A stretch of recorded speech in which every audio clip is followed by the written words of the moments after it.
제가 최근에 그 뉴스를 보면서 참 안타까운 기사를 접했는데요. 한 40대 택배 기사가 과로사로 사망했다는 기사였습니다. 이분이 이제 숨지기 전에 어떻게 근무를 했는지 보니까 주 6일을 근무하셨는데 저녁 8시 30분부터 아침 7시까지 6일을 근무하셨어요. 그러면서 주당 평균 63시간을 일하셨더라고요. 하루 평균에 이 택배를 얼마나 배달했나 보니까 하루 평균 한 250개 정도 배달하셨는데, 특별히 이제 숨지기 직전의 주간은 340개를 배송하셨대요.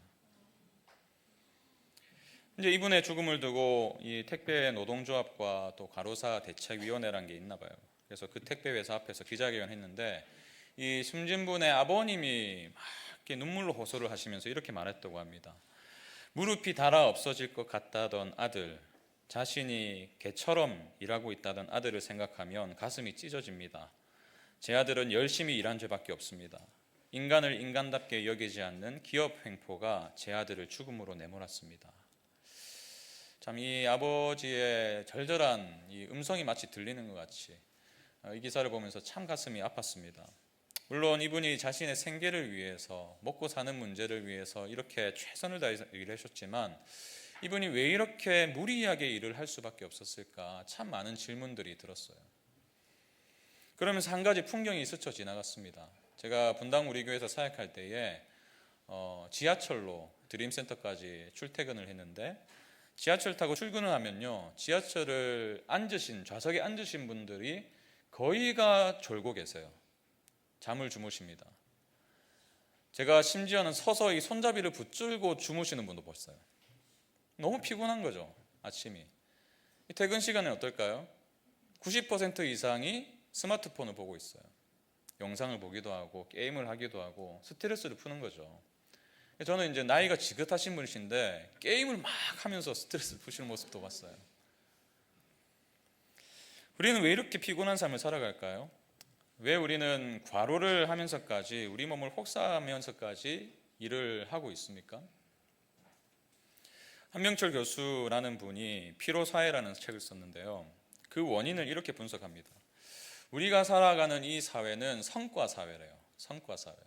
예전의 시대를 보면 이 규율로 사람들을 통제했다고 합니다. 그래서 노가 많았죠.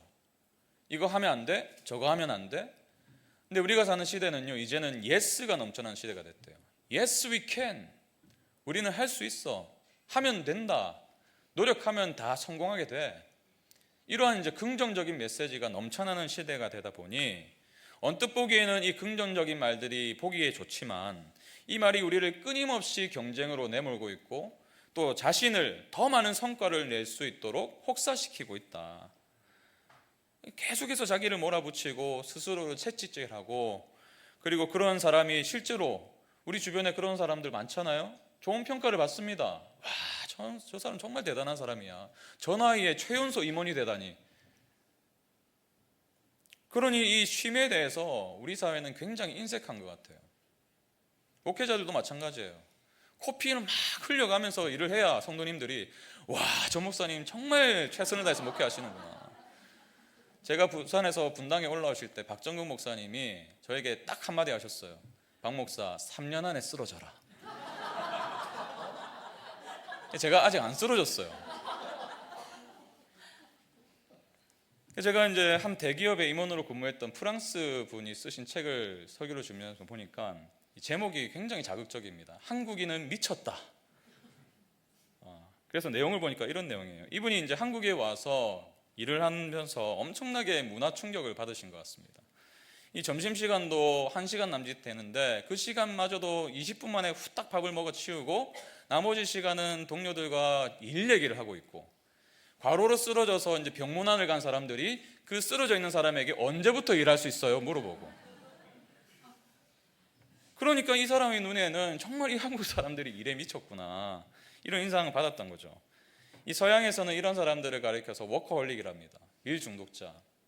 근데 이분이 보니까 일에 빠져 살고 뭐 만날 때마다 일밖에 모르고 일을 해야만 마음이 편한 사람들, 이런 사람들이 한국에는 집단적으로 있다는 거예요. 이렇게 쉬지 않고 일하는 사람을 그 누구도 이상하게 여기지 않는답니다. 오히려 그렇지 않은 사람을 게으른 사람이다, 노력하지 않는 사람이야. 인정해주지 않는 분위기. 여러분, 우리 모두도 이 시대를 살아가고 또 한국 사회를 살아가죠. 그렇기 때문에 이 외국인의 눈에 비춰진 모습이 저와 여러분의 모습일 수도 있습니다. 여러분은 왜 그렇게 열심히 살아가세요? 왜 그렇게 쉬는 날에도 계속 머릿속에는 내일 할 일이 생각나세요? 왜 휴가를 가서도 일을 붙잡고 살아가십니까? 왜 자녀들 뒷바라지 한다고 그렇게 정신없이 살아가세요? 어쩌면 우리는 쉬는 것에 대한 두려움이 있는지도 모르겠어요. 쉬지 않고 막 몸을 움직여야 내가 좀 도태되지 않는 느낌? 실패하지 않을 수 있다는 느낌? 여러분, 실제로 그렇기도 하죠. 남들 놀 때 일을 해야 그만큼 성공적인 삶에 가까워지잖아요. 여러분 주변에도 아마 그런 분들 있을 거예요. 그렇게 살아야 직장에서 인정을 받거든요. 그래야 자식에게 부끄럽지 않은 부모가 될 수 있다고 생각하거든요. 그래야지 아이들에게 너 그렇게 살면 안 돼, 너 공부 더 열심히 해야 돼 라고 말할 수 있는 뭔가가 생기거든요. 근데 여러분, 이러한 압박과 경쟁 속에서 우리도 모르는 사이에 어느새 평안을 잃어버립니다. 기쁨을 잃어버려요. 스트레스가 찾아오고 우울이 찾아오고 번아웃이 찾아오고. 이런 맥락에서 제가 출애굽기를 묵상하는데요, 바로가 지배하는 이 애굽의 모습이 참 우리가 사는 시대랑 많이 닮아 있다라는 사실을 깨달았습니다. 하나님이 모세를 부르시고 그가 처음으로 이제 바로를 대면할 때 그 출애굽기 5장에 나오죠. 모세가 바로에게 하나님께서 이렇게 말씀하셨다면서 내 백성을 보내라, 그들로 하여금 나를 섬기게 할 것이다. 하나님의 메시지를 전했더니 바로가 어떻게 반응하죠? 출애굽기 5장 4절 보세요. 애굽 왕이 그들에게 이르되 모세와 아론아, 너희가 어찌하여 백성의 노역을 쉬게 하려느냐? 가서 너희의 노역이나 하라. 너희가 어찌하여 백성의 노역을 쉬게 하려느냐? 가서 일이나 해. 하나님 예배할 생각하지 말고 그 예배 안에서 누리는 그 안식 사치야. 가서 일이나 해. 그리고 감독관들에게 더 가혹하게 일을 시키라고 명령하죠. 이 벽돌을 만들고 있었는데 그 벽돌을 만드는데 흙을 이렇게 붙여야 되니까 짚이 필수적이었습니다. 근데 짚을 제공해 줬어요, 예전에는. 근데 이 이후로 짚마저 제공해 주지 않는 거예요. 스스로 짚을 구해서 벽돌을 만들어내되 예전과 똑같은 양을 만들어내라, 이렇게 명령을 했습니다. 이 감독들은 이스라엘 백성에게 독촉을 했죠. 그리고 폭력까지 행사합니다. 왜 이거밖에 못 만들어? 왜 이거밖에 생산하지 못해? 왜 이렇게 가혹한 요구를 했을까요? 5장 17절 보세요. 바로가 이르되 너희가 게으르다 게으르다. 그러므로 너희가 이르기를 우리가 가서 여호와께 제사를 드리지 않은도다. 너희가 지금 게을러서 쉴 생각을 하는 거야. 게을러. 너희는 하나님을 예배하고 안식을 누리려는 것은 다른 이유가 아니야. 게으르기 때문이다. 게으르다 게으르다. 이 바로의 말을 듣습니까? 많이 들어보지 않으셨어요? 게으르다 게으르다. 여러분, 이것이 애굽 사회의 모습이었습니다. 그리고 바로의 세상이었어요. 또한 우리가 사는 사회의 단면입니다. 안식을 누리는 것보다 일하는 게 더 중요합니다. 하나님을 안에서 하나님을 기억하고 그분으로 기뻐하는 것보다 성공하는 게 더 중요해요. 그래서 그러기 위해서 끊임없이 스스로를 독촉해야 합니다. 자신을 학대하는 폭력도 감행해야 돼요. 그리고 그것을 내면화해서 다른 사람에게도 그렇게 살라고 말합니다. 부하 직원일 때는 위축돼가지고 잔소리 듣기 싫어가지고 있다가 상사가 되면 어때요? 내가 그러고 있잖아요. 너 왜 이거밖에 못해? 너 능력 이거밖에 안 돼? 게으르다 게으르다. 여러분, 바로는 왜 이렇게 이스라엘 백성들을 학대했을까요? 왜 그들에게 끊임없이 벽돌을 생산하라고 요청했을까요? 왜 그들을 모세의 요청 앞에서 이스라엘 백성들을 보내지 않았을까요? 이스라엘이 생산한 벽돌은요, 자신의 곡물을 쌓아둘 창고를 짓는 데 쓰였습니다. 출애굽기 1장 11절 보세요. 감독들을 그들 위에 세우고 그들에게 무거운 짐을 지어 괴롭게 하여 그들에게 바로를 위하여 국고성 비돔과 라암셋을 건축하게 하니라. 잉여 곡식이 있었던 거예요. 다 먹고도 남은 곡식이 있었던 거예요. 그것을 저장할 공간이 필요했습니다. 그래서 이스라엘 백성들에게 벽돌을 만들라 시킨 거예요. 국고성을 만들기 위해서. 부의 축적이죠. 자신의 탐욕을 채우기 위함이죠. 이를 위해서 쉴 수 없는 겁니다. 그래서 월터 브루그만이라는 구약 신학자가 이렇게 말했어요. 바로의 세상에는 안식이 있을 수 없다. 여러분 따지고 보면 바로도 쉬지 못했습니다. 바로에게도 안식이 없었어요. 왜 그럴까요? 늘 그 모니터링을 해야 됐거든요. 벽돌이 얼만큼 생산되었는지 모니터링을 해서 감독관들을 쪼우고, 감독관들은 또 이스라엘 백성에게 막 독촉을 하고, 바로도 쉬지 못하고 감독관들도 쉬지 못하고 백성들도 쉬지 못하는 전혀 쉼이 없는 세상이죠. 왜 이렇게 쉬지 않고 달려갔을까요? 그래야 피라미드의 정점을 유지할 수 있었기 때문입니다. 그래야 자신이 영광을 받을 수 있기 때문이었어요. 그래야 애굽이란 나라가 강대국의 지위를 유지할 수 있었기 때문입니다. 그의 독촉과 폭력은 결국 그의 탐욕과 불안에 기인한 것이었어요. 그는 그 불안을 성공히 해결해 줄 것이라고 믿었습니다. 끝없이 생산되는 벽돌과 그것으로 지은 창고가 그래서 그의 신이 되어버렸어요. 그래서 그는 이스라엘을 보낼 수가 없었던 것입니다. 그들이 안식하는 것을 용납할 수가 없었어요. 내 벽돌을 만들어줘야 되는데, 국고성을 지어줘야 되는데. 그러면서 그는 점점 하나님의 안식과 멀어지게 되었습니다. 저는 이러한 바로의 세상을 통해서 우리의 모습을 보게 돼요. 여러분은 정말 하나님 안에서 안식을 누리고 계십니까? 아니면 여러분만의 창고를 위해서 끊임없이 벽돌을 만들면서 쉼 없는 인생을 살아가고 계십니까? 어쩌면 우리의 마음에도 바로와 같은 믿음이 있는지 몰라요. 인생의 불안을 성공히 해결해 줄 것이다. 내 삶에 내 마음을 가득 채운 이 불안을 내가 조금 더 높은 자리에 오르면 해결될 거야. 더 많이 가지면 해결될 수 있을 거야. 그러다 보니까 많은 그리스도인들 가정이 하나님을 신앙한다고 입으로는 고백하는데요, 결정적인 순간이 되면 그 믿음을 잠시 접어줍니다. 아이가 고3이 되면 하나님을 누리고 하나님을 기뻐할 수 있는 예배당에 보내기보다는 학원에 보내죠. 한 자로도 더 봐야 안정을 누릴 수 있으니까. 제가 부산에 사역할 때 종종 이런 경우를 봤는데요, 정말 믿음이 신실한 분이세요. 그 자녀가 이제 공부를 잘해요. 부산에서 이제 인서울 할 만큼의 성적이 나오는 거죠. 그러니까 이 고3이 되자마자 예배를 드리지 않게 은근히 이렇게 말을 하고, 자녀가 이제 예배를 드리지 않죠. 그래서 서울에 왔어요. 신앙이 또 걱정되니까 예배당 잘 갔다 왔니? 교회 정했니? 확인을 하는 거죠. 그 확인을 하기 위해서 주보를 찍어 보내라. 교회 갔다 왔는지 안 갔다 왔는지. 그게 몇 개월은 가요. 몇 개월은 가는데 이미 봤잖아요.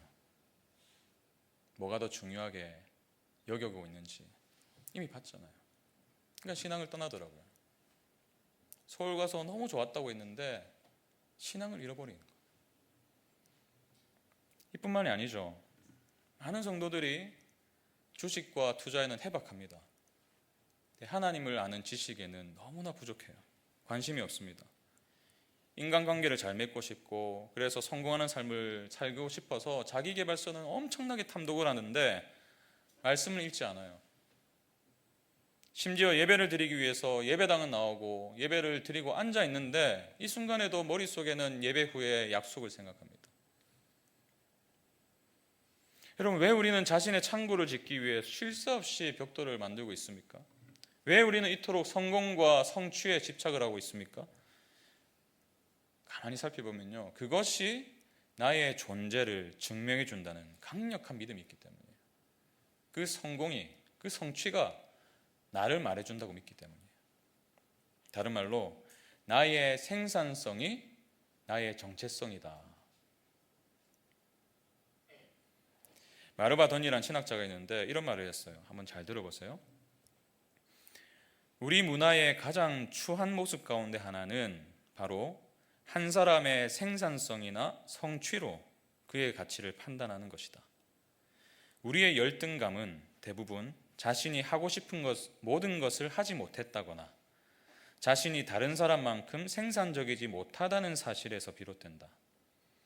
우리가 어떠한 사람이든지 자신보다 더 많이 성취한 사람은 항상 눈에 띄게 마련이다. 그러기에 우리는 항상 자신이 이류 인생을 살 운명이라는 생각에서 벗어나지 못한다. 내가 이만큼 성공했고 성취를 했으면요 만족해야 되는데 더 성취하고 성공한 사람이 있는 거예요. 그러니까 불안한 거예요. 생산성으로 나의 존재를 판단하고.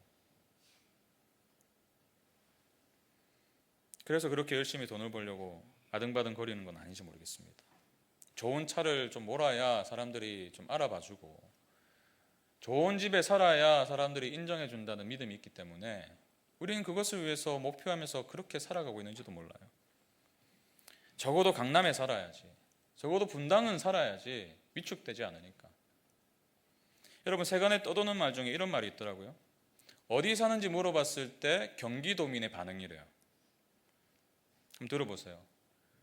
어떤 사람이 어떤 사람에게 고향에 사세요? 물어보면 아니요, 저 일산 살아요. 수원에 사세요? 아니요, 저 광교 살아요. 화성 사세요? 아니요, 동탄요. 성남 사세요? 아니요, 분당 살아요. 아, 분당 사세요? 아니요, 판교 살아요. 제가 부산에 살 때요, 뭐 경기도 잘 모르니까 진짜 일산시가 있는 줄 알았어요. 분당시가 있는 줄 알았어요. 여러분, 왜 사람들이 사는 지역에 이렇게 집착할까요? 어디에 살고 있는지가 나를 말해준다고 믿기 때문이에요. 내가 벽돌을 이만큼 만들었어. 내가 곡물 창고를 이렇게 많이 지었어. 내가 이런 사람이야. 근데 여러분, 여기 함정이 있습니다.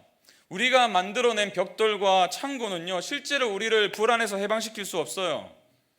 우리의 어떤 능력과 우리의 어떤 소유나 어떤 집이 우리를 해방할 수 없습니다. 우리는 모든 것을 그것들로 인해서 통제할 수 없어요. 돈이 우리의 인생을 지켜주지 않습니다. 우리는 모든 게 가능한 존재가 아니에요. 우리는 하나님이 아닙니다. 그리고 우리가 벽돌과 창고를 만들어내기 위해서 의지했던 그 무엇이든지 그것은 우리에게 진짜 안식을 줄 수가 없어요. 오늘 본문을 보세요. 우리가 이 사실을 확인할 수 있는데, 오늘 본문을 보시면 하나님께서 애굽에 내리신 10가지 재앙 중에서 첫 3가지 재앙을 다루고 있습니다. 그 첫 번째 재앙이 뭐였어요? 나일강이 피로 변한 거예요. 여러분, 애굽인들에게 있어서, 이 당시 애굽 사람들에게 있어서 나일강은요, 그냥 우리가 산책하기 위해서 걷는 탄천이라는 개념이 아니었어요. 한강의 개념이 아닙니다. 이들에게 있어서는 나일강은 종교적인 존재였어요. 신적 존재였습니다.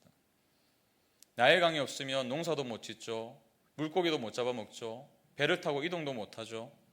모든 것의 근원이 나일강이라고 믿었어요.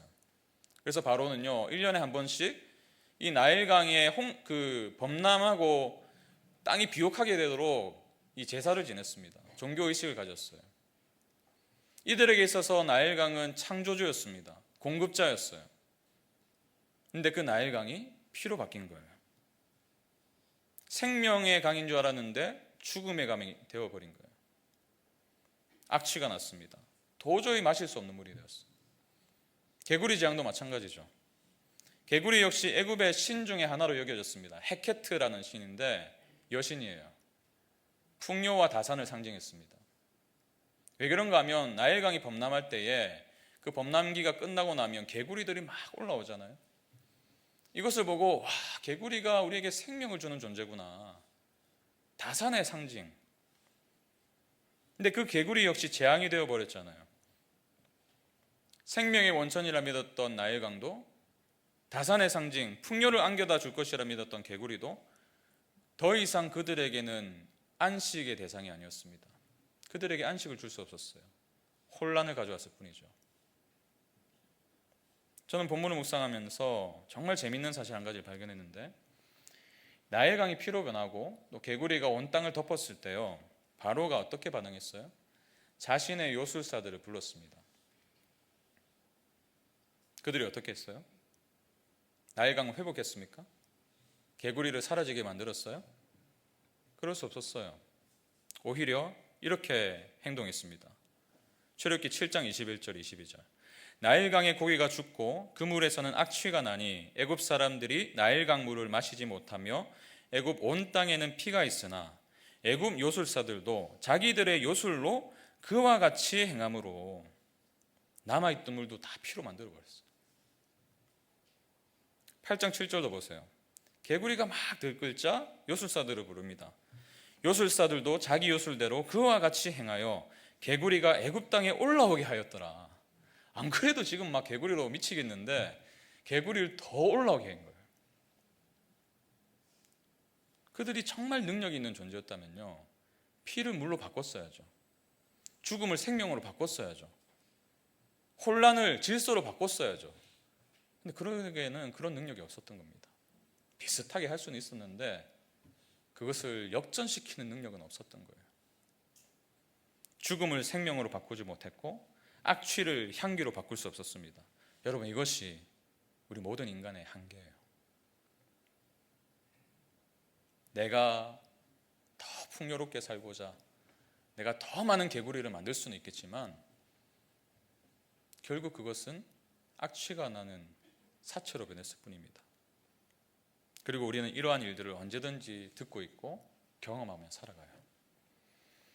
직장에서 인정받는 게 진정한 안식을 줄 거라 믿으면서 밤낮 쉬지 않고 달려왔는데 정점에 올라왔다 싶으니 다른 사람이 그 자리를 차지하고 있는 거예요. 돈 걱정하지 않고 살아왔는데 갑자기 재정에 구멍이 생겨요. 여기저기서 다 메꿔보지만 아무런 소용이 없습니다. 자녀를 정말 최고의 사람으로 만들고 싶어서 어릴 때부터 관리를 해주고 원하는 대로 다 들어줬는데 자녀가 내가 원하는 대로 살아가지 않아요.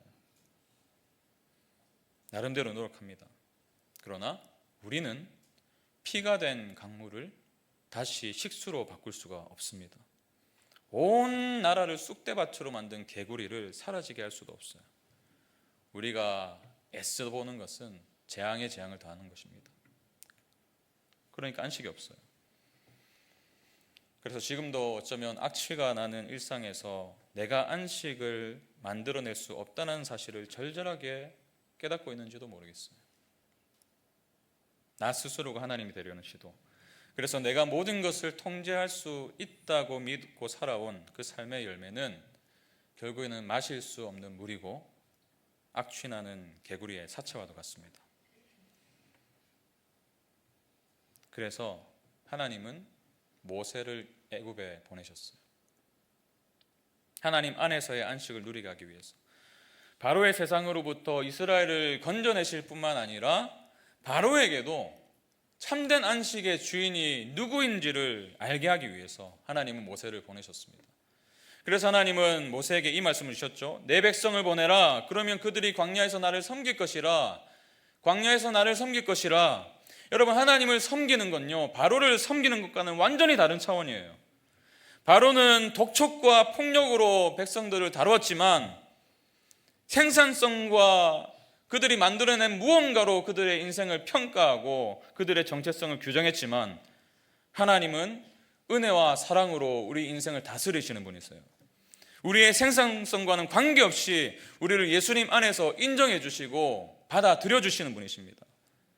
그래서 그분 안에서 안식이 있는 거예요. 그분을 섬길 때에 안식이 찾아오는 것입니다. 그래서 모세를 보내신 거예요. 하나님을 예배하는 것, 그분을 기억하고 그분을 누리고 그분 안에 머무는 것, 바로의 세상이 아니라 하나님이 다스리시는 그 사랑의 통치 안에서 살아가는 것.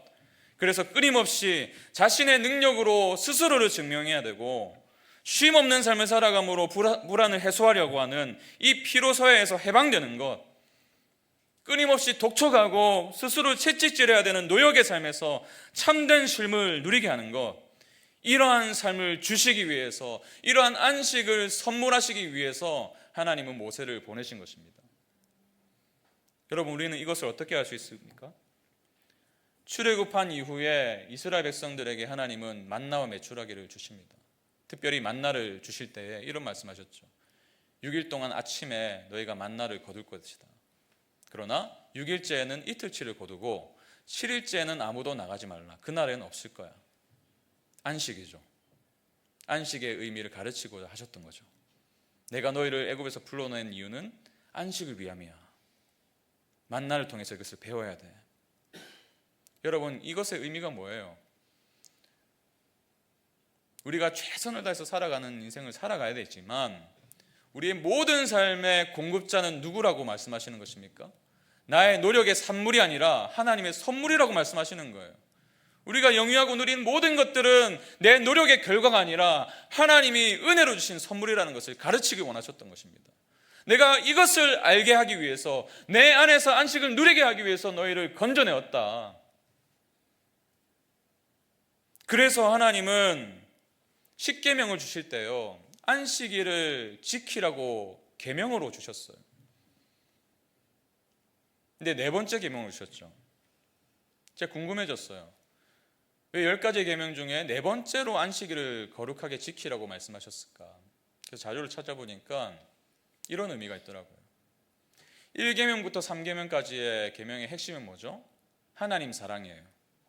5계명부터 10계명까지는 이웃 사랑이에요. 근데 그 중간에 안식일을 주셨어요. 안식일 계명을. 무슨 뜻이에요? 하나님을 정말 마음을 다해 사랑할 수 있는 방법, 그로 인해서 이웃을 사랑할 수 있는 방법은 하나님을 기억하는 것, 하나님 안에서 누리는 것, 하나님을 즐거워하는 것에서 비롯된다는 것을 말씀하고 계신 겁니다. 이것이 빠져버리면 하나님을 사랑할 수 없고 이웃 사랑을 할 수가 없다는 것을 말씀하고 계신 거예요.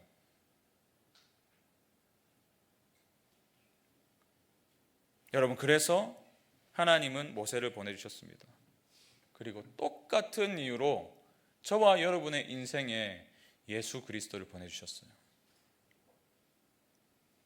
주님은 이 땅에 오셔서 로마의 압제로 인해서 늘 세금이 뜯기고 늘 군인들 눈치를 봐야 되는, 더군다나 종교 지도자들의 그 율법적인 횡포에 늘 가슴 졸이고 살아야 되는 그 백성들에게 나타나셔서 이렇게 말씀하십니다.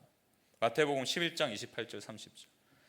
지치고 무거운 짐을 진 이들은 다 내게로 오십시오. 내가 여러분에게 안식을 주겠습니다. 내 멍에를 메고 내게서 배우십시오. 나는 마음이 온유하고 겸손하여 여러분 영혼이 쉼을 찾을 것입니다. 내 멍에는 편하고 내 짐은 가볍습니다. 내가 여러분에게 안식을 주겠습니다. 내가 주는 안식이 참된 안식이며 당신의 영혼에 참된 쉼을 줄 것입니다. 2000년 전에 외쳤던 주님의 외침은 동일하게 우리를 향하고 있습니다. 오늘 이 피로 사회를 살아가면서 쉴 틈 없이 살아가는 우리를 향해서도 말씀하고 계세요. 내가 여러분에게 안식을 줄 수 있습니다. 우리가 만들어낸 벽돌이나 창고는 우리를 안식을 할 수 없게 만듭니다. 우리가 그것을 위해서 의지했던 나일강과 개구리도 우리에게 참된 안식을 줄 수 없어요. 누가 안식을 주십니까? 예수 그리스도, 그분만이 우리의 삶에 진정한 쉼을 주시는 줄로 믿습니다. 진정한 모세이신 예수 그리스도만이 우리에게 참된 안식을 선물해 주실 수 있는 유일한 분이심을 믿습니다.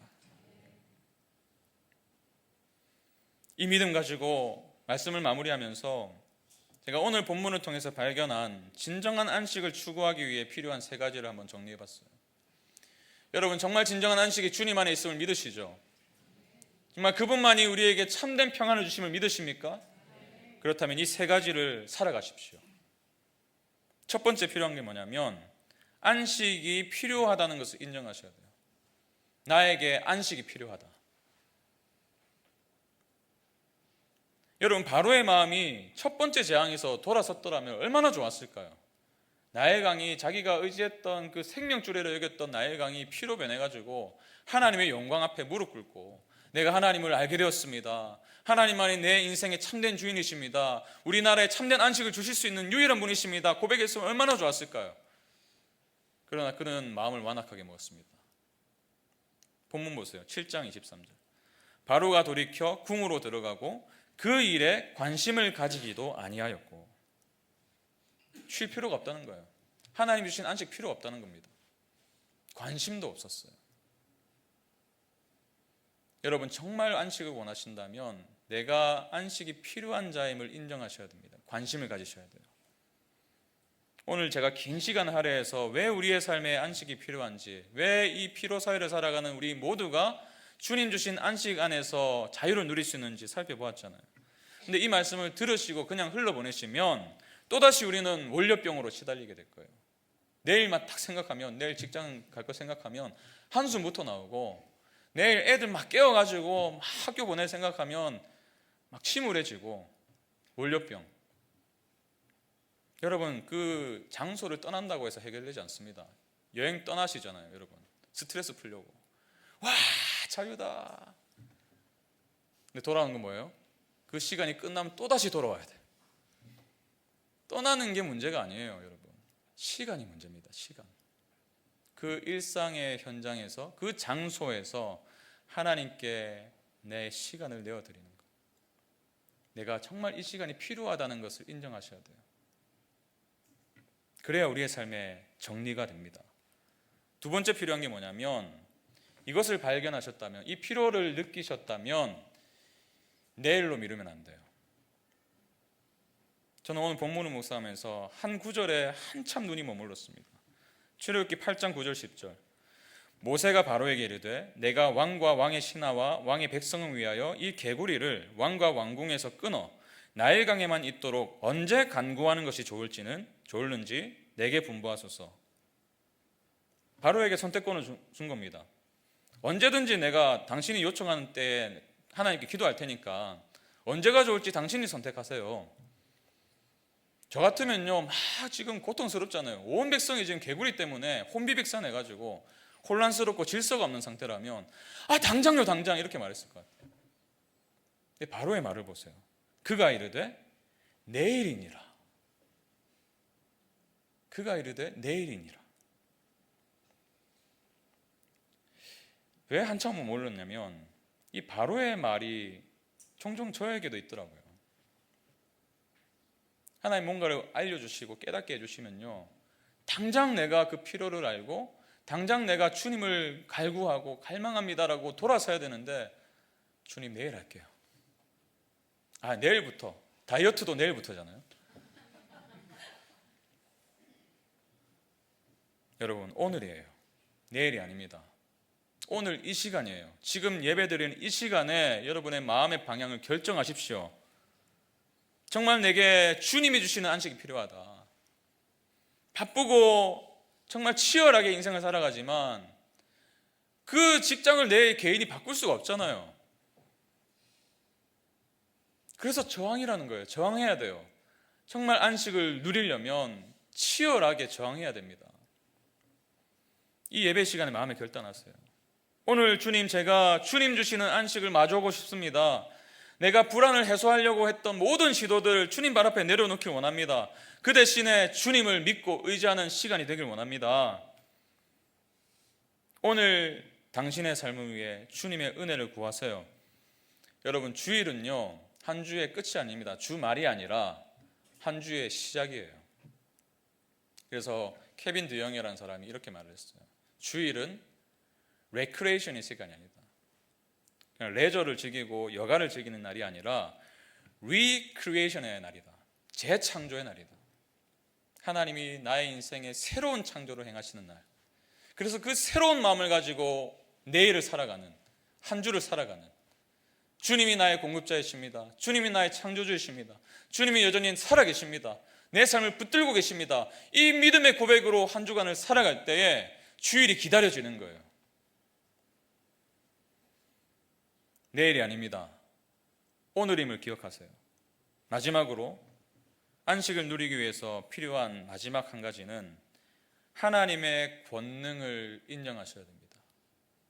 매일매일 내가 필요할 때만 하나님의 권능을 의지하고 그 손을 찾아다니는 게 아니라 매일의 일상 속에서 나의 연약함을 인정하고 하나님의 주되심을 인정하셔야 돼요. 내 인생은 내가 하나님이 될 수 없다. 내가 하나님이 아니야. 어떻게 인정하죠? 매일매일 주님의 말씀 앞에 무릎 꿇어야 됩니다. 요술사도 이렇게 고백하잖아요. 8장 19절. 요술사가 바로에게 말하되 이는 하나님의 권능이니이다. 자기 나름대로 물을 요술을 써가지고 피같이 붉게 했고 개구리도 좀 더 많이 불러 올려드렸지만 티끌 가지고 이를 만들 수는 없었어요. 창조의 능력은 없었던 거예요. 우리도 마찬가지입니다. 우리 인생의 새로운 창조 역사는 하나님만이 하실 수 있어요. 매일 아침 그것을 인정하셔야 됩니다. 하나님, 오늘 내게 생명을 주셨는데 오늘 하루의 인생을 하나님의 권능을 의지해서 살길 원합니다. 주님 발 앞에 무릎 꿇기 원합니다. 그래서 주님 말씀하실 때 순종하기 원하고 주님이 멈추라실 때 멈추기 원합니다. 여러분, 이 고백이 우리의 삶의 첫 시작이 되어야 될 줄 믿습니다. 그럴 때에 우리의 바쁜 일상이 정리가 돼요. 혼란 가운데 하루를 살아가는 게 아니라 딱 그 말씀 붙잡고 그 말씀을 기준으로 삼고 하루를 살아가 보세요. 여러분, 인생의 정리가 될 줄로 믿습니다. 그것이 우리의 삶에 안식을 주는 길이에요. 제가 이제 손장님들께 우리 특세 관련해서 포스터 이미지를 다 보내드렸거든요. 근데 한 분이 이제 사진을 보내주셨어요. 이 사진인데요. 사진 한번 보여주시죠. 제가 이 사진을 보면서 문구가 있잖아요. 위에 찬찬히 읽어봤어요. 한참을 읽었어요. 묵상하고 묵상했어요. 여호와 하나님은 내 편이십니다. 여호와 하나님께서 이루실 겁니다. 여호와 하나님께서 나와 함께 하십니다. 여호와 하나님께서 나를 구원하십니다. 사진을 가만히 보니까 연필이 보이잖아요. 연필도 있고 아마 사무실이나 가정의 책상이 아닐까 이렇게 생각이 들더라고요. 그러면서 생각이 드는 게 이분이 매일 아침마다 이 문구를 보시겠구나. 모르긴 몰라도 하루에 한 번 이상은 이 문구를 보시겠구나. 보시면서 무슨 생각을 하실까요? 그것을 인정하는 거잖아요. 하나님만이 내 구원이십니다. 하나님만이 내 편이 되십니다. 여러분, 이게 안식이에요. 하나님을 누리는 것, 하나님을 인정하는 것. 여러분, 쉼없는 세상을 살아가면서도 우리가 그 세상의 가치에 순응하지 않을 수 있는 길은 딱 한 가지뿐입니다. 안식이에요. 주님 안에서의 안식. 안식은 바로의 세상을 향한 저항입니다. 그리고 진정한 쉼을 누리게 하는 대안이에요. 저는 우리 모두가 그리스도 예수 안에서 이 안식을 누리며 오늘을 살아가시길 바랍니다. 끝으로 마르바돈의 고백이 우리의 것이 되길 바라면서 한번 같이 읽어봤으면 좋겠어요. 마르바돈의 고백을 한번 읽어보겠습니다. 쉼이란 바쁘지 않은 것이 아니다. 쉼은 삶의 중심이 바로잡힐 때 임하는 것이다. 쉼은 우리 삶의 우선순위가 예수님으로 인해서 정리가 될 때 이루어지는 것이기 때문이다. 쉼은 내 인생의 주인이 내가 아닌 하나님임을 인정하는 것이다. 그래서 중심에 예수 그리스도를 놓으면 그때 쉼이 나타난다. 안식은 내 인생의 주인이 내가 아닌 하나님이심을 인정하는 것. 그래서 중심에 그리스도를 두면 그때의 진정한 쉼이 찾아온다. 여러분, 쉼을 누리고 싶으시죠? 정말 안식을 누리고 싶으십니까? 그리스도를 여러분의 삶에 초청하세요. 다 내게로 오라, 내가 너희를 쉬게 하리라고 말씀하실 뿐만 아니라 그것을 행하실 그 주님께 여러분의 인생을 맡겨드리시길 바랍니다. 우리 이 믿음 가지고 이 찬양의 고백을 함께 드렸으면 좋겠는데요. 익숙하지 않은 찬양일 수도 있지만 가사를 한번 잘 묵상하시면 좋겠습니다. 주께서 다스리네 내 삶을, 주께서 다스리네 내 삶을. 믿음의 고백이죠. 주님, 내 노력과 내 어떠함이 내 인생을 책임지고 다스리는 것이 아니라 주님이 내 인생을 다스리십니다. 그리고 주님이 일하십니다. 지금도 일하시고 여전히 내 삶 가운데 일하고 계신 분이 계시기 때문에 주님 안에서 제가 쉴 수 있습니다. 여러분, 정말 이것이 여러분의 바쁜 일상에 한 줄기 쉼이 되었으면 좋겠습니다. 이 진리가 정신없이 살아가는 와중에서도 이 진리를 기억함으로 인해서 주님을 누렸으면 좋겠어요. 그것이 우리의 능력이 될 줄로 믿습니다.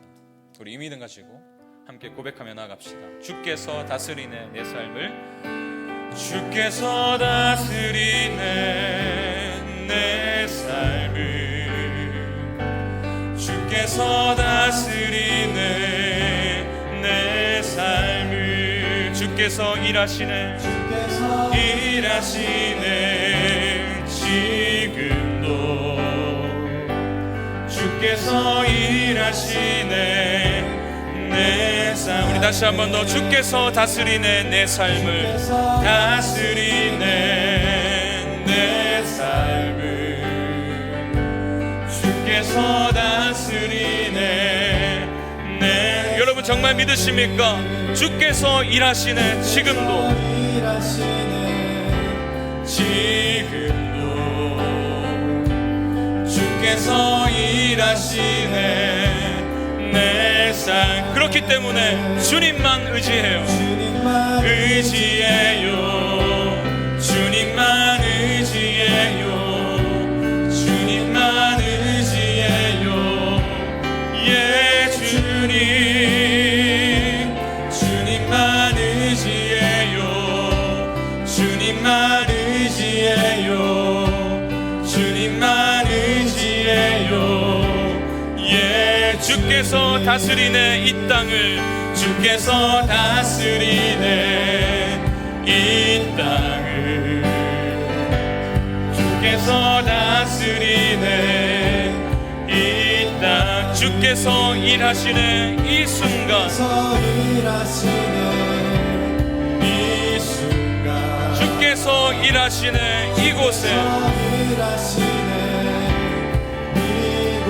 주님만 의지해요. 주님만 의지해요. 주님만 의지해. 주님의 다스리심과 주님의 일하심을 신뢰하며 주님만 의지하는 우리의 믿음이 되길 원합니다. 주님만 의지해요. 주님만 의지해요.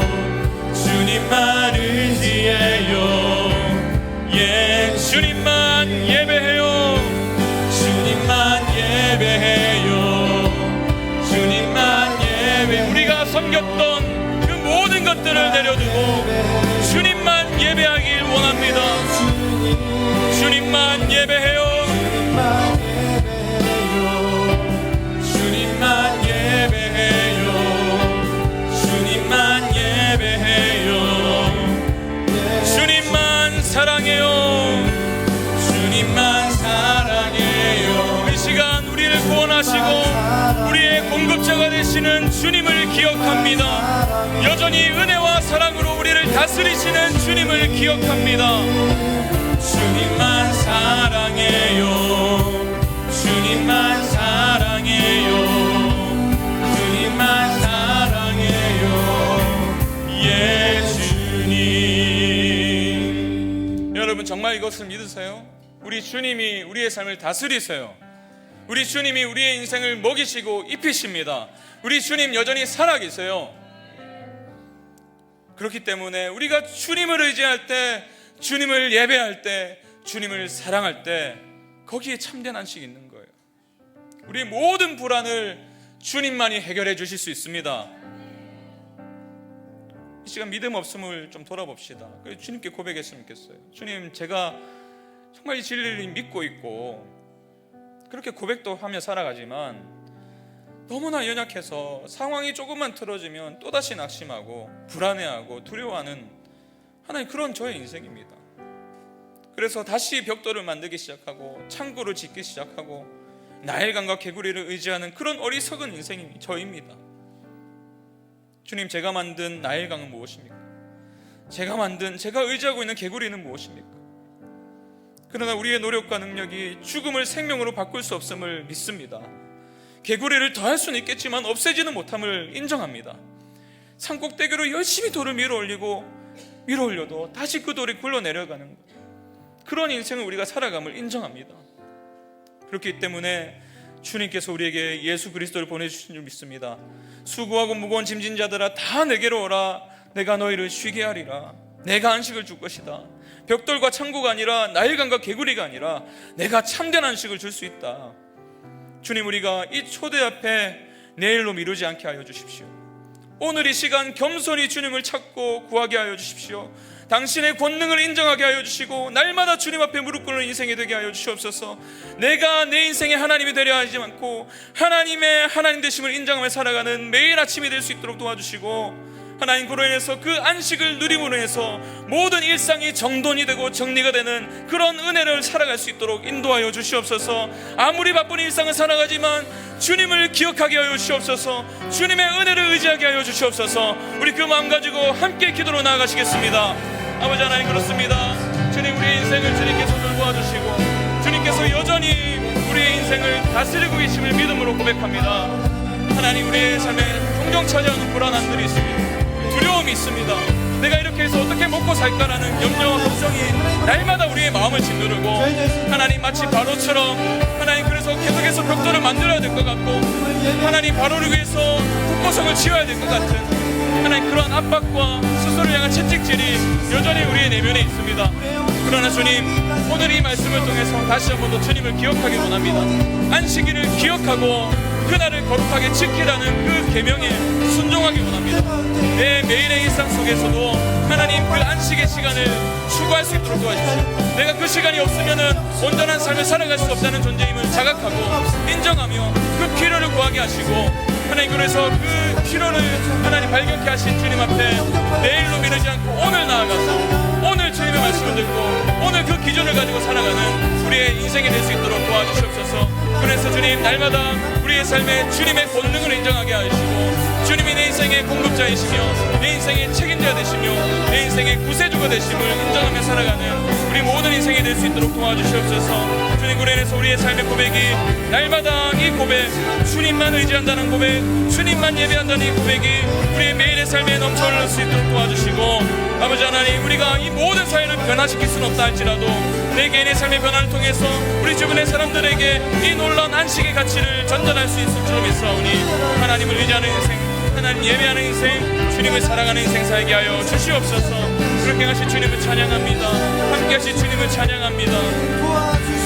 주님만 의지해요. 주님만 의지해요. 주님만 의지해요. 주님만 의지해요. 예, 주님. 주님만 의지해요. 주님만 의지해요. 주님만 의지해요. 예, 주님만 예배해요. 주님만 예배해요. 주님만 예배해요. 주님, 그리스도를 통해서 바로의 세상에서 건져내어 주신 주님, 그래서 주님만을 예배하는 인생으로 삼으셨사오니 우리가 이 길을 포기하지 않고 달려가길 원합니다. 주님만 예배해요. 해요. 주 사랑 거친 풍랑에도 주 사랑 거친 풍랑에도 깊은 바다처럼 나를 잠잠케 해. 주 사랑 내 영혼의 반석, 그 사랑 위에 서리. 우리 다시 한번 주 사랑 거친 풍랑에도 주 사랑 거친 풍랑에도 깊은 바다처럼 나를 잠잠. 우리에게 참된 안식을 주시는 주님, 주님이 우리의 영혼에 흔들리지 않는 반석이 되심을 인정합니다. 그 사랑 위에서, 그 사랑 위에 서리. 그 사랑 위에서, 그 사랑 위에 서리. 그 사랑 위에 서리. 여호와 하나님은 내 편이십니다. 여호와 하나님께서 이루실 겁니다. 여호와 하나님께서 나와 함께 하십니다. 여호와 하나님께서 나를 구원하십니다. 하나님, 한 성도의 고백처럼 하나님께서 나의 구원자이시며 공급자 되심을 믿습니다. 그러나 주님, 우리가 몸을 담고 살아가는 직장과 사회가 너무나도 견고한 것 같습니다. 마치 바로의 세상처럼 우리를 쉴 수 없게 만듭니다. 그러나 이 정신없이 바쁜 세상을 살아가면서도 우리가 주님 안에 머물 때에 주님 주시는 안식을 누릴 수 있을 줄로 믿습니다. 하나님, 벽돌과 창고를 짓느라 놓치고 있었던 하나님과의 관계, 그리고 가족 안에서의 사랑과 섬김, 이 모든 것을 회복하여 주시고 우리에게 참된 안식을 주시려 이 땅에 오신 주님을 만나기를 내일로 미루지 않게 하여 주십시오. 그래서 내 인생에 내가 하나님이 아니라 주님이 하나님이시고 주께서 다스리신다는 진리 안에서 참된 안식과 자유를 맛보게 하여 주시옵소서. 주님, 특별히 기도하옵기는 우리 성도들 가운데 오랜 고통으로 인해서 신음하고 있는 분들이 계십니다. 경제적인 어려움으로 인해서 낙심하고 하루하루를 버티고 계신 분들도 계십니다. 주님, 이들의 부르짖음을 외면치 말아주시고 오늘 응답하여 주시옵소서. 주님의 구원을 행하여 주시옵소서. 이제는 우리에게 참된 쉼을 주시기 위해 이 땅에 오신 예수 그리스도의 은혜와 혼란스러운 우리의 삶에 안식을 주길 원하시는 하나님의 사랑과 내일로 미루지 않고 오늘 주님을 기억하고 누리게 하시는 성령 하나님의 함께 하심이 생산성이 우리의 정체성이 아니라는 사실을 깨닫고 참된 안식이 주님 안에 있다는 사실을 발견해서 스스로 만들고 있었던 벽돌과 창고를 짓는 것을 멈추고 나일강과 개구리가 아니라 하나님을 섬기기로 결정하는 기쁨이 되는 교회 모든 성도들에게 이제부터 영원까지 함께 하시기를 간절히 축원하옵나이다.